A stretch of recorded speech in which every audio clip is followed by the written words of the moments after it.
አላህ ወገዘባቸው።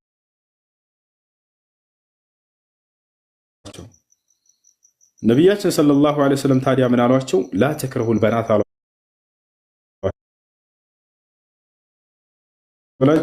ልክ ስራ ሰርቶ ሲገባባት ወደ ቤት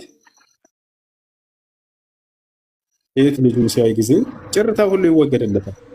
ቸዋል ጭርታ ሁሉ ይወገዳል።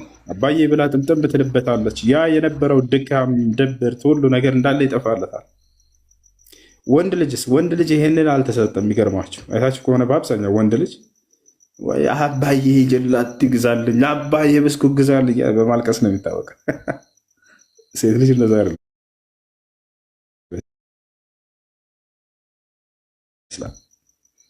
እሺ በሌላ ቦታ ላይ ነቢያችን ሰለላሁ ዐለይሂ ወሰለም መልካም ሰው ብሎ ማለት ለሚስቱ መልካም ሆኖ የተገኘ ነው ብለው ገልጸውታል። በቃ አንተ መልካም መሆን መታየት ከፈለክ አላህ ዘንድ ለሚስትህ መልካም ሁን ተብለሃል።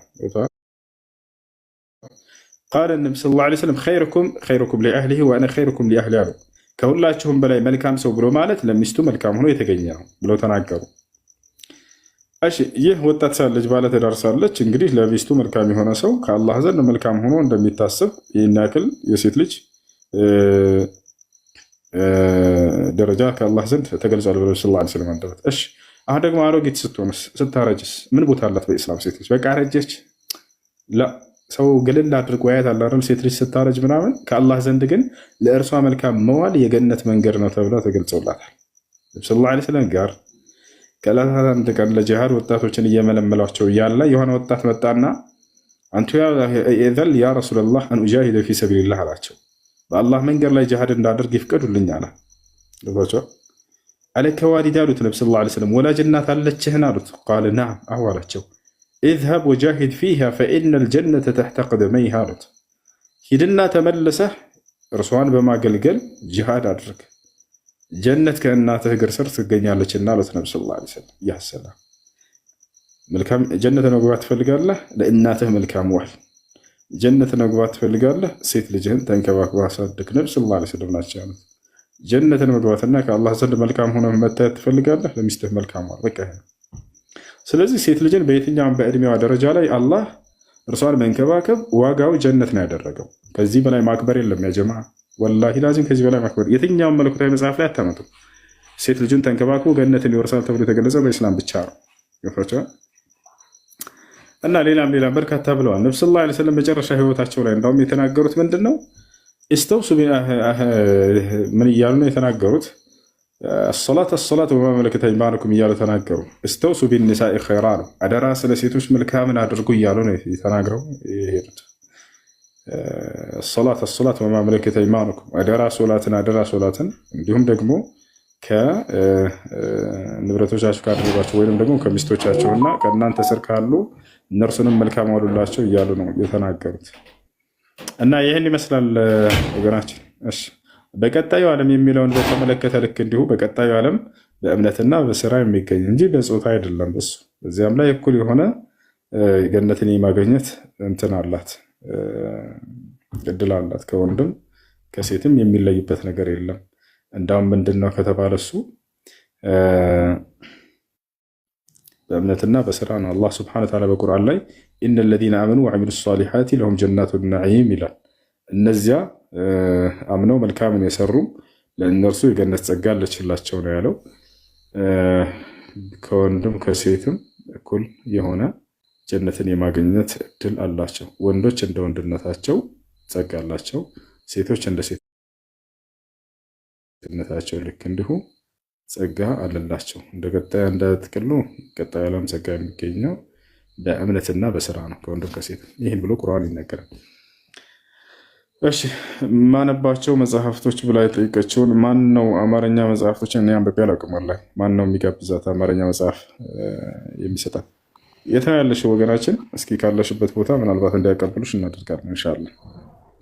አዲስ አበባ ነው ያለሽው ወይስ ኢትዮጵያ ውስጥ ነው? አዲስ አበባ ነው ያለሁት። ኦንላይን ማንበብ የምትችላቸው መጽሐፍቶች ካሉ በውስጥ ሼር ብታደርጉልን በደንብ ለማንበብ ስለምፈልግ ማወቅ ስለምፈልግ ብትልኩልኝ ደስ ይለኛል። አይ እሺ መጽሐፍ ማግኘት የሚችል ልጅ ማን ነው? ኮሜንት ላይ እሱ ያናግራትና በውስጥ መጽሐፍቶችን ይላክላት። እሺ ያና ዙልፊቃር የሚል ኮሜንት ላይ የትነሽኔ ስጠሻለሁ እያለ ነው።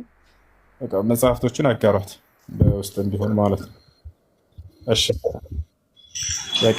ጥያቄ ነበረ እሱ።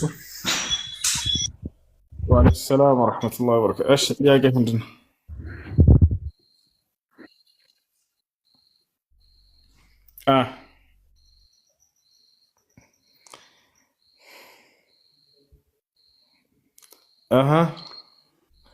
هتسمعين كذا ጥያቄ አለ ይከተል።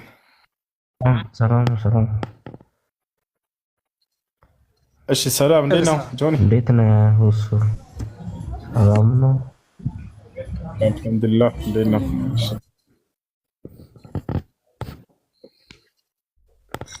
ሚውት አረክብህ እሱ። እሺ ጥያቄ ካላስ ቀጥሉ። ጥያቄ እኔ አንዲት እርጉዝ በምትወልድ ሰዓት ብትሞት የምትቀሰቀሰው በዛ ሁኔታ ነው? በመውለድ ላይ ያለች ብትሞት እንዴት ሱና ነው የምትነሳው? እሱ የምታብራራልኝ። ሲቀጥል ደግሞ 2 ዓመት ግዴታ ነው ማጥባት? አንድ ልጅ የተወለደ ልጅ 2 ዓመት ግዴታ ማጥባት ግዴታ አለባት አንዲት እናት? እሺ ሲቀጥል ያው አጠር ያለ ነው። ፀጉሩንስ ሲስተካከል አንድ ሰው ምን ያህል ነው መጠኑ? ማበላለጥ እንደማይቻል ይታወቃል፣ ግን ምን ያህል እንደሆነ ከምን እስከ ምን እንደሆነ እሱ የምታብራራለህ? እሺ በእርግዝና በውልደት ምክንያት የሞተች ሴት በምን ሁኔታ ነው የምትነሳው? በሞተችበት ሁኔታ ትነሳለች፣ እንደ ስራዋ ትነሳለች። እንደየስራቸው ነው ሰዎች የሚነሱት። እሱ ነው። ሌላኛው ነገር ምንድን ነው? ሁለተኛ ምን ነበር? ሌላኛው ነገር 2 ዓመት ግዴታ አለባት ወይ አንዲት እናት የማጥባት? ሰላም አለይኩም ብራ አስታው ሰላም ነው። እንዴት ናችሁ? ደህና ናችሁ? አልሐምዱሊላህ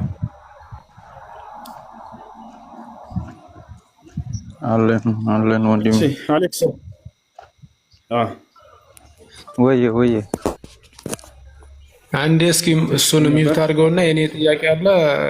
2 ዓመት ግዴታ አለባት ማጥባት? መርሃባ። እሺ ምን ነበር ያልከው አሌክስ? ሻሃዳ ማስፈልጌ ነው ወንድሜ። ማለት ከዚህ በፊት ሙስሊም አልነበርክ? አሁን ስለፈልግ ከዚህ በፊት ክርስቲያን ነበርክ?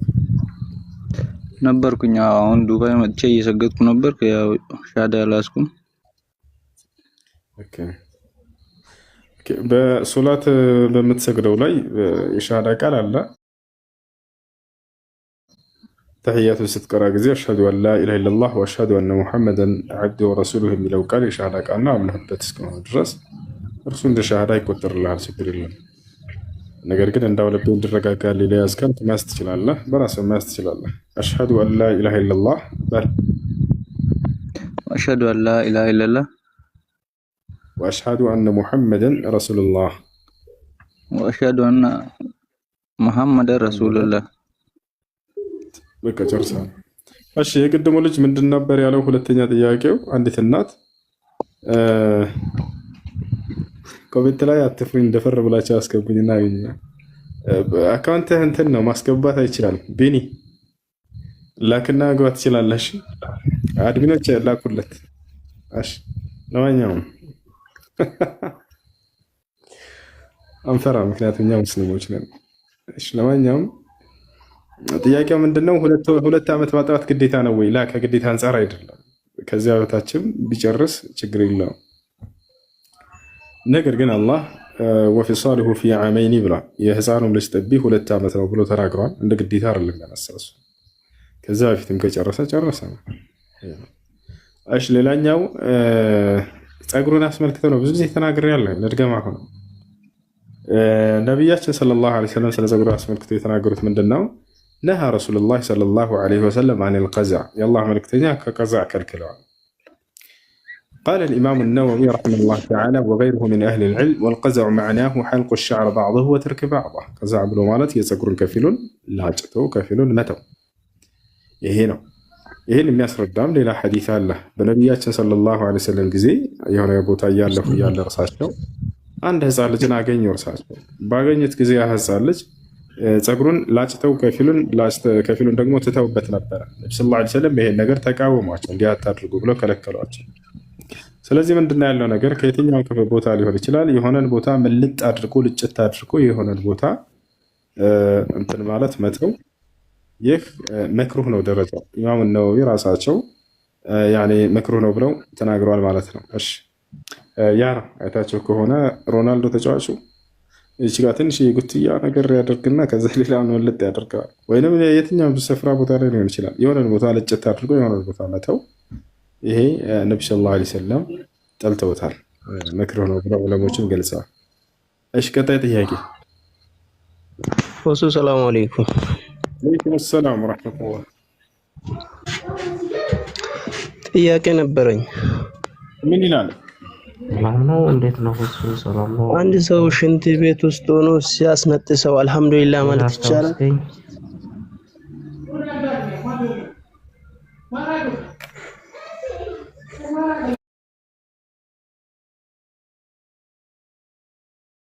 እሺ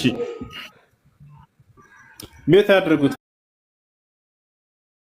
አንድ የሚረብሽ ቦታ ከሆናችሁ ቤት አድርጉ። ባካችሁን አትረብሹን። አሎ አትረብሹን፣ ቤት አድርጉት ባካችሁ። እሺ በጣም ጥሩ ጥያቄ። አንድ ሰው ሲያስነጥሰው አልሐምዱሊላህ እንዲል ነቢያችን ሰለላሁ ዐለይሂ ወሰለም አስተምረዋል። ስለዚህ ሽንት ቤት ውስጥ ነው ያስነጠሰው ሰው አልሐምዱሊላህ ማለት ይችላል ወይ? ከዚህ በፊትም በእስልምና ላይ ትልቅ ጥያቄ እንዳገኙ አስመስለው አላህን ሽንት ቤት ውስጥ ማውሳት አይቻልም ምናምን እያሉ በቃ ምን ጥያቄ እንደሚያስነሳ አላውቅም፣ ብቻ ሲያነሱትም ነበር። በዚህ አጠቃላይ እንመልስላችሁ። ለመሆኑ አላህን ሽንት ቤት ውስጥ ነው ማውሳት አይቻልም?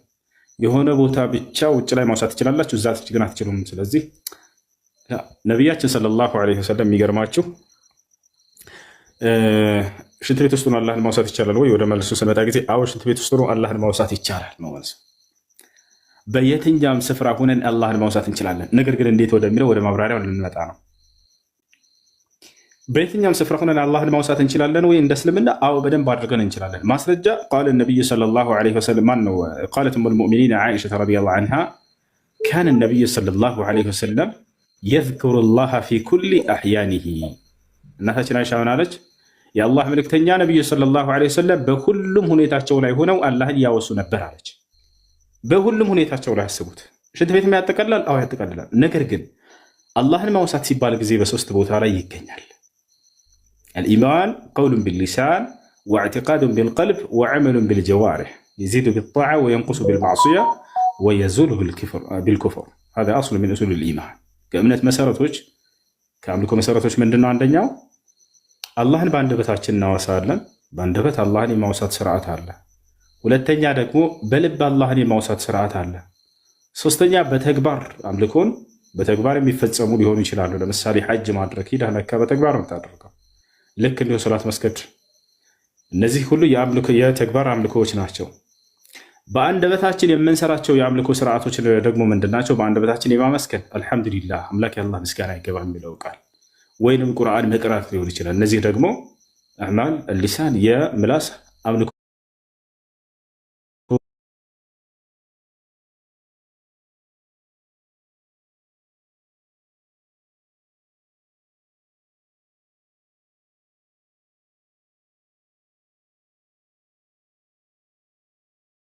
በርካቶች በአካላቸው አላህ ሊገዙ ይችላሉ። ሶላትን ሲሰግዱ ደፋ ቀና ሊሉ፣ ልባቸው ግን ከዚያ ጋር ካልተቆራኘ ባዶ ነው የሚሆንባቸው ያ ነገር አይደል እንዴ? የመናፍቆች ሶላት ምንድን ነው? ኢነል ሙናፊቂነ ዩኻዲዑነ አላህ ወሁወ ኻዲዑሁም ወኢዛ ቃሙ ኢለ ሶላቲ ቃሙ ኩሳላ ዩራኡነ ናሰ ወላ የዝክሩነ አላህ ኢላ ቀሊላ ይላል። ሶላት ልሙናፊቂነ ሂየ ሶላት አብዳን ላ ሶላት ቁሉብ። ኢማም ኢብኑል ቀይም አልጀውዚያ ረሒመሁላህ ተዓላ ሲናገር ምን አለ? የመናፍቆች ሶላት የሰውነት ሶላት እንጂ የልብ ሶላት አይደለችም ማለት። ስለዚህ ትልቁ እንዳውም በልባችን የምናወሳበት የአምልኮ ስርዓት ነውና እርሱን በሽንት ቤት ውስጥ አልተከለከልንም። አያችሁ አይደል? በልባችሁ አላህ ሱብሓነሁ ወተዓላን ማስታወስ፣ ልባችሁ ከአላህ ሱብሓነሁ ወተዓላ ጋር የተቆራኘ ነው በየትኛውም ስፍራ ቢሆን። ስለዚህ ያ ነው። ወሊዛሊከ ሱኢለ ሼክ አብዱልዓዚዝ ብን ባዝ ረሒመሁላህ ተዓላ ታላቁ ዓሊም ሼክ አብዱልዓዚዝ ብን ባዝ ተጠየቁ። አሁን አንተ የጠየቀውን ጥያቄ አልኢማም አሕመድ ብን ሐንበል ራሳቸው እንዳውም ከእርሳቸው በፊት አሕመድ ብን ሐንበል ምን አሉ? ኢዛ ዐጠሰ ረጁል ወሁወ ፊል ሐማም አሉ፣ አንድ ሰው ሽንት ቤት ውስጥ ሆኖ ቢያስነጥሰው አሉ ኢማሙ አሕመድ ምን አሉ? አንድ ሰው ሽንት ቤት ውስጥ ሆኖ ቢያስነጥሰው ፈልየሕመድላህ ቢቀልቢሂ፣ በልቡ አላህን ያመስግን አሉ። አያችሁ፣ በልብ አላህን የማመስገን ስርዓት አለ። ኢብኑ ባዝ ረሒመሁላህ ተዓላ ተጠየቁ፣ ሽንት ቤት ውስጥ ሆነን ውዱእ ማድረግ ምንፈልግ ቢስሚላህ የሚለውን ቃል ማለት እንችላለን ወይ ሲባሉ፣ አዎ ትችላላችሁ አሉ። ነገር ግን በምን በልባችሁ ብለው ተናገሩ። ስለዚህ በሽንት ቤት ውስጥ ሆናችሁ ግን አላህን ማውሳት አትችሉም ሲሉ የሚለው ስህተት ነው። አላህ ሱብሓነሁ ወተዓላ በሽንት ቤት ውስጥ ሆነን ማውሳት እንችላለን፣ ግን በልባችን ነው እርሱን ማለት ነው። ይህን ይመስላል። አምልኮ ደግሞ በሶስት ቦታ ይገኛል። አንደኛ በተግባር የሚሰራ አምልኮ ስርዓት አለ፣ ሁለተኛ በአንደበት፣ ሶስተኛ በልብ። ዚክሩላህ ሱብሓነሁ ወተዓላ በልብ አላህ ሱብሓነሁ ወተዓላን የማውሳት ስርዓት። አይ መቀጠል ትችላለህ።